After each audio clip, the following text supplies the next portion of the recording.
আসসালামু আলাইকুম বন্ধুরা, কেমন আছেন আপনারা সবাই? আশা করি সবাই ভালো আছেন। বাংলাদেশ মিডল ক্লাস ফ্যামিলি ব্লগে আর নতুন করে আপনাদের সবাইকে স্বাগতম। প্রতিদিনের মতন আরেকটা ব্লগ নিয়ে চলে আসলাম। দেখুন আজকে সকাল থেকে ব্লগটা শুরু করতেছি। তো সকালে দেখুন উঠেই আমরা এই যে মুখ টুক ধুয়ে ফ্রেশ হয়ে এই যে চা বানিয়ে নিলাম, গরম গরম দুধ চা। এই যে চা দিয়ে এখন বিস্কুট দিয়ে সকালে নাস্তাটা সেরে নেব। আর সকালে আজকে একটু এমনি উঠতে উঠতে দেরি হয়ে গেছে, যার কারণে এই যে চা আর বিস্কুট দিয়ে সেরে নেব। আর দেখুন সকালে নাস্তা পানি শেষ করে এখন চলে আসলাম দুপুরে রান্না যোগাযত্ন করতে। এই দেখুন গরু মাংস ভিজিয়ে নিয়েছি আর লাউ নামিয়েছি। তো লাউ দিয়ে গরু মাংস দিয়ে রান্না করব। তো এই এই তো এই অর্ধেকটা লাউ দিয়ে গরু মাংসটা রান্না করব। আর এদিকে আমি চাল ধুয়ে নিচ্ছি, চুলোয় গরম পানি বসিয়ে দিয়েছি। অল্প একটু গ্যাস জ্বলছিল দেখছিলাম, তাই তাড়াতাড়ি করে ভাতের পানি বসিয়ে দিয়েছিলাম।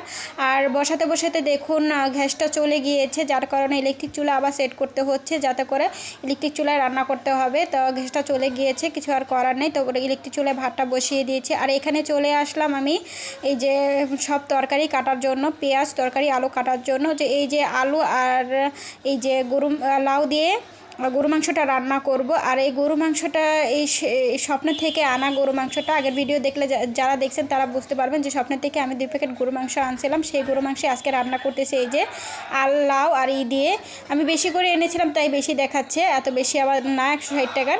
তো এখানে দেখুন 2টো পেঁয়াজ কেটে নিয়েছি। আর অল্প পেঁয়াজ দিয়ে আমি তো সবসময় তরকারি রান্না করি, তো এখানে 2টো পেঁয়াজ হয়ে যাবে আমার। আর এই যে দেখুন গরু মাংসগুলি আমি নামিয়ে নিয়েছি। এটা কিন্তু স্বপ্নের থেকে আনা গরু মাংস। দেখুন বেশি দেখছেন বলে বুঝবেন না যে 160 টাকার গরু মাংস। এখানে আমি অনেকগুলোই এনেছি।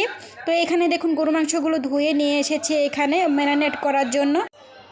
তো সাফানা দেখুন এখানে দাঁড়িয়ে আছে। তো এখানে দেখুন আমি গরু মাংসগুলো এরই মধ্যে সমস্ত মশলা দিয়ে ম্যারিনেট করে নিচ্ছি। তো হলুদের গুঁড়ো, মরিচের গুঁড়ো, ধনিয়ার গুঁড়ো, গরম মশলার গুঁড়ো, জিরের গুঁড়ো আর গোটা গরম মশলা দিয়ে ভালোভাবে তেল দিয়ে সস দিয়ে ভালোভাবে ম্যারিনেট করে নিয়েছি।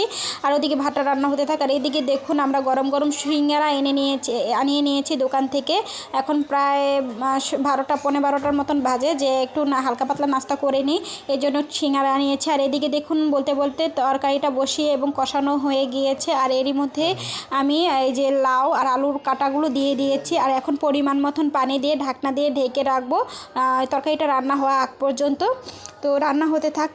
তো বন্ধুরা দেখুন বলতে বলতে আমার রান্না বাড়া হয়ে গিয়েছে। এখানে মাংস লাউ দিয়ে রান্না করেছি, ওদিকে ভাত রান্না করেছি, আর ওদিকে কালকের একটু ডালা ছিল এটা দিয়ে আজকে দুপুরে হয়ে যাবে আমাদের। তো আজকের মতন এই পর্যন্তই বন্ধুরা, ঘর দুয়ারটাকেও গুছিয়ে নিয়েছি। আর আমার ছোট্ট ব্লগটা আপনাদের কাছে কীরকম লেগেছে অবশ্যই জানাবেন। আজকের মতন এই পর্যন্ত, পরবর্তী ব্লগ আসা আগ পর্যন্ত আপনারা ভালো থাকবেন, সুস্থ থাকবেন। আল্লাহ হাফেজ বন্ধুরা।